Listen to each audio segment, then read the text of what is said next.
What's good, YouTube? Dmgaming here, back with another Dragon Ball Z Kakarot video. Guys, just a reminder, the release day live stream, January 17, 2020 at 12:01 a.m. That time is subject to change, like I said, so be on the lookout for that. Hopefully, we get enough pre-orders at GameStop and they're able to release it at 9 o'clock on the 16th. If that's the case, then, guys, we'll be streaming it then. So the giveaway also, like I said, it's time is winding down. It's the 26th, guys. So go ahead and get in for your chance to win this month. Now, guys, we're almost to 9K. We're at 4.5, 4.4. We're halfway there. Help us to get to 9K by release. So in today's video, I want to talk about the demo. We've heard about the Dragon Balls. We've heard about training. We've heard about everything that we've wanted to hear about. And I know there are still things about the game that we haven't heard about, that they haven't talked about or went in depth about. And that's fine, because I don't want to know every single detail about the game before I play it. The one thing we haven't heard about, and this is the main thing that we're waiting to hear about, is a demo. Now, in today's video, I'm not going to so much support a demo. I kind of want to go the other route and just honestly be real about the situation. Looking at it from both sides, looking at it from our side, or three different sides. I'm looking at it from my side as a content creator. I want to look at it as our side as fans of the game. And I also want to look at it from a business aspect from Bandai Namco and CyberConnect too. So starting off, looking at it from my side as a content creator, anything about this game that gives me content is always a positive. Because then it gives you stuff to talk about, it gives content, it gives videos, it gives information. And, you know, being the leader of Dragon Ball Z Kakarot information on YouTube, you know, that's huge for me. Like, anytime news comes out about the game, we get an influx of subscribers, we get an influx of views and people viewing the channel and things like that. And that's great. That is awesome, because you want to grow. You know, I fully support this game. I have committed myself to supporting this game. Now, that doesn't mean that I'm not going to criticize the game, but that means that I'm going to support it. I mean, I'm an adult. I have children. I criticize my children. You know, things like that happen. It's just something that you have to consider in life, is that just because you support something doesn't mean it's without its criticisms and things like that. Now, one thing that we have to realize is this: as content creators, it's not a competition. You know, I want everybody to succeed, because there's enough people out there to view content that puts enough food at the table for everybody to eat. You get what I'm saying? So I'm not against any content creators. I want other content creators talking and supporting this game. You know, I get at Rhyme Style and Syriax and, you know, big time YouTubers, because I understand they have a big reach and they can reach a lot more people to help promote this game. But, you know, that's a conversation for a different day. But I'm just saying, a demo comes out for this game. And if we're able to stream it, because sometimes you're not able to, they don't allow you. But if you're able to, that's content. That's letting people know about the game, you know, and that's always a plus for me. Now, as far as the gamer side, you know, I love playing the games and things like that. For us as gamers, a demo is a chance to get our hands on a game, to decide also if we want to purchase that game, if that game is what they advertised it to be. And if it is, we get to get acclimated to the controls so that, you know, we could have a more streamlined, fun experience with the game. Because one complaint with Kakarot that I've heard from people who've actually played it is it does take away from the game having to learn the flight mechanics, because it's not like traditional 3D Dragon Ball fighters, Dragon Ball games, 3D arena games, where, you know, you can pretty much levitate with L2, fly down with L1, something like that. You know, the controls are pretty much standard across the board since Budokai. It's not like that with CyberConnect 2. They're a different developer and they use different button layouts for their things. If you're used to the Naruto games, you'll be familiar with the layout. But with Dragon Ball Z, it's different. And that was one hang up, was that people had, was flying took some getting used to, and it took away from the experience. Because first of all, when they're playing these games, they're under time. These demos that they play at these shows, they're all under time. I think they have like maybe 20 minutes or so. So that's not a lot of time to get acclimated with the controls to be able to enjoy the game. So for us as consumers, being able to get demo in our hands allows us to get acclimated with the controls, to get familiar with the fighting mechanics, the gameplay, and that just takes that curve out of it, adds that curve in there for whenever the game actually does release, we can actually fully immerse ourselves into it and not have that taken away by having to having frustrations with learning flight mechanics. Because one thing like Afro Senju pointed out was he pointed out the controls, talking about how bad the controls were. But that, and people took that and ran with it to say, oh, the game is bad, the controls are bad, the buttons are bad, the combos are bad. No. What he's saying is I couldn't enjoy the game because I'm too busy trying to learn how to fly. And it gave a bad experience because the flying was clunky. Why was the flying clunky? Not because flying in the game is clunky, because you see Goku flying around here, it's not clunky. It's clunky because people don't know how to control the flying, so there's going to be button mapsing for inverting and stuff like that. Be mindful of those things, guys. Don't judge this game because your stick skills are bad. Get used to the game. And one way Bandai Namco and CyberConnect 2 can ensure that is by providing us with a demo. Now, people are always talking about a beta. Betas are generally more for testing online servers.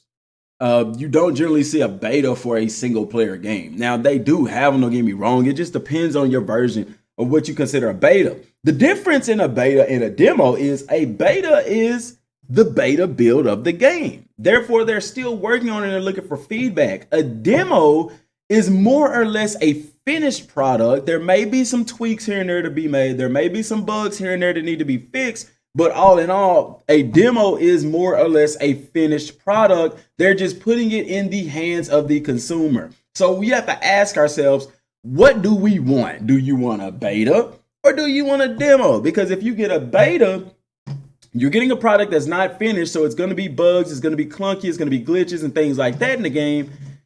Whereas if we get a demo, it's a finished product that we just want to get our hands on before the game comes out. Me, I'm excited. I want to play the game as soon as possible, so a demo would be something that I want. A beta would also be welcome to me, but a beta is not going to happen at this time because they're so late. They're more likely already done with this game. They're going into the production phase and probably just fixing minor bugs and things like that. So if they do put anything out, I don't see it being a beta. I see it being more of a demo. If it is a beta, it's just like I said, to help them finish polishing the game, kind of get some last minute feedback on some things that they can fix like that, because some things is more intricate to fix. And that's the benefit of it being a single player game, that you don't have to worry about a lot of the multiplayer bugs and issues in the game, such as balancing and things like that. So it's a lot easier to go into the game and fix stuff because it's not going to throw something else off in the game as much as it would if it was a multiplayer game with balancing and stuff like that. So all in all, from a consumer standpoint, we definitely want a demo. We want to play what we are going to play when the game is released. Me personally, I want to play it because I want to get used to the controls so that when I get the final game, I'm able to enjoy the experience more. Also, I want to get it because I don't want to wait. I want to get my hands on it as soon as possible. That's just me being real. I don't want a beta because betas give off the wrong ideas, not because I wouldn't enjoy the process of playing it, helping them to find stuff to be fixed upon release, but because people take betas and they treat them like demos. Oh, this beta was trash. This game is horrible. Don't buy it. It's this, it's that, it's this, it's that. It's a beta build right after the alpha build. It is not a finished product. Never judge a game off of the beta because games can and do get improved beyond the betas. Now, for the business aspect of it is a positive thing to release a demo of a game, and it's also can be a negative thing to release a demo for a game. In Bandai Namco's shoes right now, Dragon Ball Z Kakarot is popular. Don't get me wrong, people are very interested in it. Looking at PlayStation's YouTube channel, of the trailer, it was over 2 million views. I would say people are pretty interested. Dragon Ball Z is hot right now. You got Dragon Ball Legends, Dokkan Battle, Dragon Ball Fighters, Xenoverse is coming out with new DLC, Super Dragon Ball Heroes. I mean, it is the rave. People know about Dragon Ball games. Now, with that being said, does a demo help this game?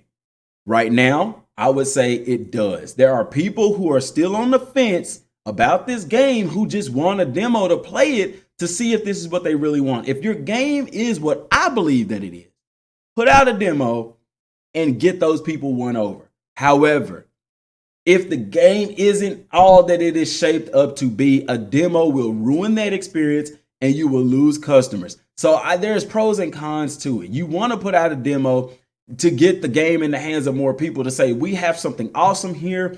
And I'm going to tell you something. Companies that put out demos of games, I applaud them, because that is saying that I have the utmost confidence in my product that I'm going to let you try it before you ever play it. Now, granted, they've already been doing this, but a lot of games put out demos for people to play at game shows. That's nothing out of the ordinary. But to put one out for the masses to download, that is something very, very rare nowadays. When you go into your PlayStation app and you look at demos, there's not a ton of demos, whereas back in the day when we had PlayStation 2s and stuff, I mean, there was demos galore. PlayStation 3's demos galore almost for every game that came out. But now, you know, there could be reasons why, because like now, for example, there's not necessarily a need for a demo because they're literally showing you the game. We didn't have that so much back then during the PlayStation 3 days where they would just show you live gameplay of the game. How many different gameplay demos have they put out for this game? They've put out a ton. You've got this one. You got the one with Piccolo. You got the one Gohan versus Cell. You've got the one with you